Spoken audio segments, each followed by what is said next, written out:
benefits others. Indeed, I feel as if I have caused distress to all living entities. I am not afraid of committing sinful activities for my own happiness because I am merciless and selfish. I have a slight request. Can you start over? Yeah. There's different translations. Some translations kind of inspire me more than others. Can you read the sheet, please? That's from my Mridanga teacher's website, kksongs.org. So I would like to honor my Mridanga teacher, Christian David Prabhu. I haven't seen you in a while, so I'll try to email you later. Hare Krishna. So can you read that translation? I am an impious sinner, and I have caused others great anxiety and trouble. I have never hesitated to perform sinful acts for my own enjoyment. Devoid of all compassion, concerned only with my own selfish interests, I am remorseful seeing others happy. I am a perpetual liar, and the misery of others is a source of great pleasure for me. The material desires within the core of my heart are unlimited. I am wrathful, devoted to false pride and arrogance, intoxicated by vanity, and bewildered by worldly affairs. Envy and egotism are the ornaments I wear. Ruined by laziness and sleep, I resist all pious deeds. Yet I am very active and enthusiastic to perform wicked acts. For worldly fame and reputation, I engage in the practice of deceitfulness. Thus I am destroyed by my own greed and am always lustful. A vile, wicked man such as this, rejected by godly people, is a constant offender. I am such a person, devoid of all good works, forever inclined towards evil, worn out and wasted by various miseries. Now in old age, deprived of all means of success, humbled and poor, Bhaktivinoda submits his tale of grief at the feet of the Supreme Lord. Can you read the Prabhupada's purport to that? This is a song by Bhaktivinoda Thakur in Vaishnava humbleness. A Vaishnava is always meek and humble, so he is describing the life of the people in general, taking himself to be one of them. He says that, my life is always engaged in sinful activities, and if you try to find out, you will not find even a trace of pious activities, only sinful activities. And I am always inclined to give trouble to other living entities. That is my business. I want to see that others are suffering, and then I enjoy. For my personal sense gratification, I accept any kind of sinful activity. I am not at all merciful, and I see only to my personal interest. As such, when others are suffering, I become very happy, and I am always speaking lies. For ordinary living things, even for ordinary things, I am accustomed to speaking lies. And if someone is suffering, that is very pleasant to me. I have got lots of desires within my heart, and I am always angry and falsely prestigious, always puffed up with false pride. I am captivated by subject matters of sense gratification, and I am almost crazy. My ornaments are enviousness and false pride. Thank you very much. Now, doesn't that sound enlightening? Any one of you had that experience? I know I have. All right, good. Terrence raises his hand. So he's humble. I don't know about you. I'm just kidding. So anyway, example of envy I would like to describe is a nice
consider less fortunate than ourselves.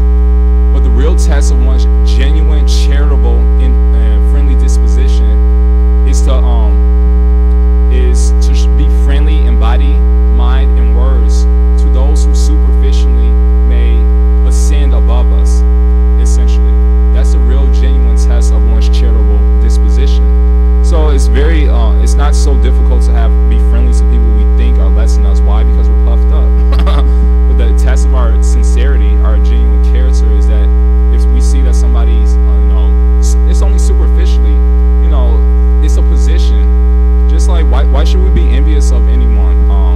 In the Gita, Krishna says in chapter 10, he says, I am the intelligent of the intelligent, the strength of the strong, the ability in man. And in chapter 15, he says, for me it comes all knowledge, all remembrance, and all forgetfulness. So what are we doing? Nothing. Nothing. So anytime we're envious of someone, it's simply a reflection of our envy of Krishna. He's empowering everyone in different ways. And so this is why we came into this material world. Envy. We want to be the center of the universe. We want to be God, the greatest. So we should always keep these things in mind. It's very easy to be friendly. It's not that very difficult to be friendly and nice to people who we consider less than us. But to actually be friendly to those who ascend above us superficially, they actually don't ascend above us. It's actually Krishna ascending above us in a different position. He's actually enlightening us and inspiring us in different ways. So it's all Krishna actually working through each and every one of us. So it's actually, they're not ascending above us. It's just Krishna in every position, everything we do. And so these are nice points that I like to appreciate and that I keep in mind all the time to help me, give me some peace of mind. So I'm not sure if those points resonate with you. I'm not mad. I'm just, a little, that gives more drama to it. So I'm not sure if these points resonate with you guys. Can you give me some response to let me know you're still alive? All right, good. Let me know there's still life in this. All right, cool. Thumbs up. Oh God, where am I at? So anyways, just long story short, I'll try to end it as soon as possible. There's only, it's 8:21, so long story short, I didn't learn these principles, like I said, originally from reading the scriptures or, getting the spiritual master, but, probably association from different devotees. Of course, the most important people that had the most influence in my life was probably my mother and my brother, of course, and naturally you guys know, no smile? Oh, good. He was spaced out. He said nothing. I was criticizing you, so anyway. So we don't learn these principles. We naturally become like the persons, places, and things we associate with. Just like an iron rod, I'm sure you guys heard this example many times, that an iron rod, it takes on the nature of fire when it associates with fire. In much the same way we take on the nature of the people, the persons, places, and things we associate with. This actually reminds me of a verse in the Bible. I forgot where it's at. Basically, some Pharisees are basically like professional fault finders. You're laughing. They're considered right off His Holiness Radhanath Maharaj says they're like the smarter Brahmins in our scriptures. So basically, they criticize Jesus. They asked Jesus' followers. They said, they was talking about Jesus, gossiping to his disciples. They said, why is your leader, associating with tax collectors and sinners and rich people? Like, what's wrong with him? And so then Jesus heard this, so he pretty much humbled them. He said, it is not the healthy who needs a doctor, but the sick. So it's not that we should associate, devotional life doesn't mean we just associate it with pure people. Of course, Jesus, he was obviously a Shakti Vaishya avatar, Prabhupada says, and so did Bhaktisiddhanta. So he had the power to influence others with his association. But we should be always very careful to not be influenced by others' bad association. If we have the proper mentality and we cultivate this humility, then we can influence others with our good association and not be influenced by others' bad association. The whole point is that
he had a small, he was a teenager, so he had a small acne problem.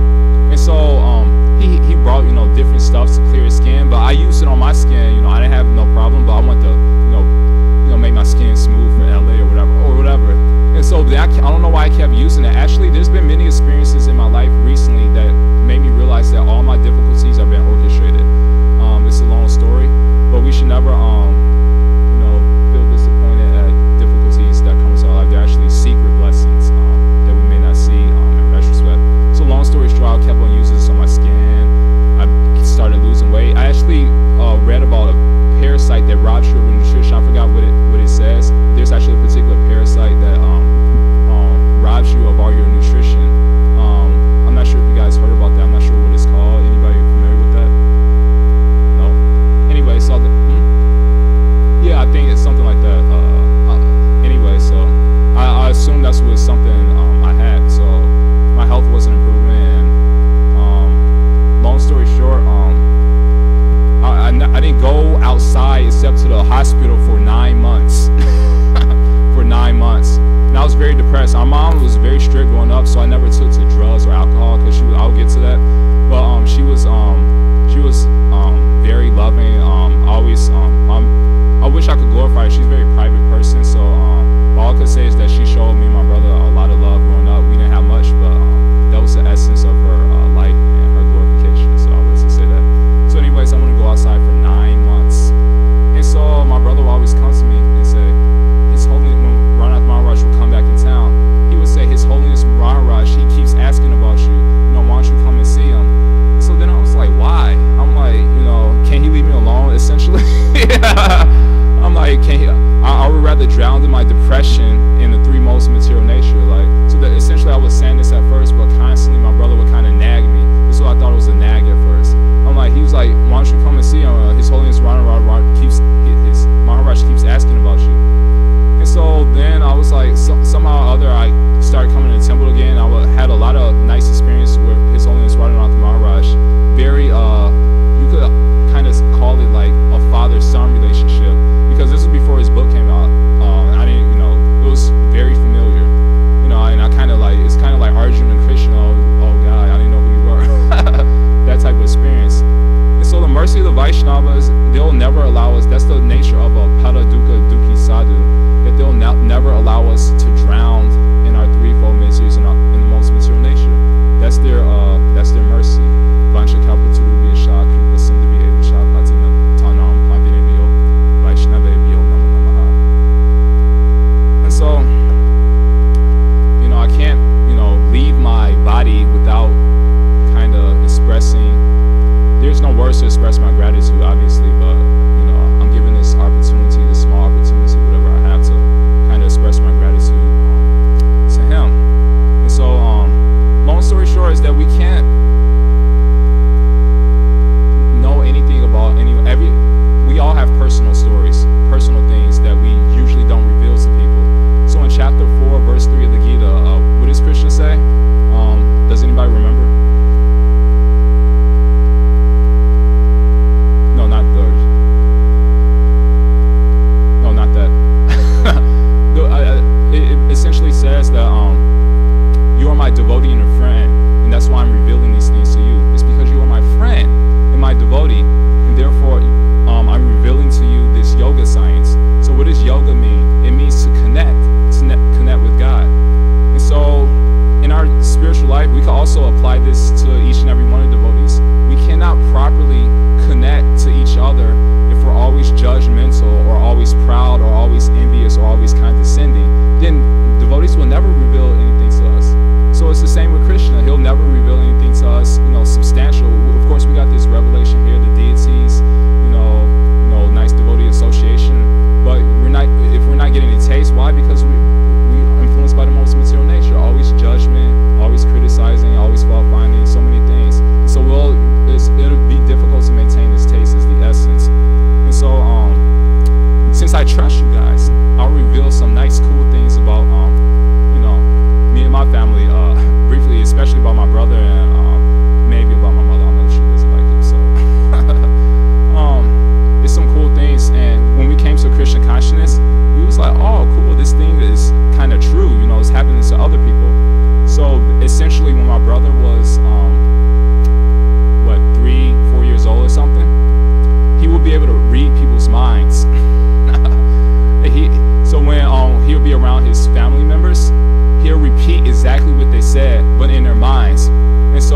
have our thoughts. This is what our uncle said.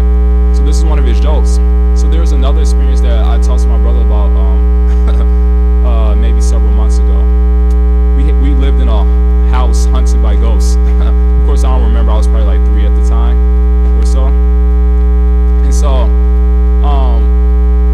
basically we had the experiences that my brother, he remembers this because it happened to him. Basically the toys on his desk or drawer or whatever were all moving by themselves. And so from his opinion, he thought they were ghosts. That's his perception. But our mom actually thought he was moving in toys with his mind. So they have two conflicting experiences. The whole point is the Siddhanta is that the toys were moving. And they don't know what the heck that was. Excuse me. Actually, hell isn't a bad word. We use that in the Bhagavatam all the time. It's just when I say it, it sounds like a curse word.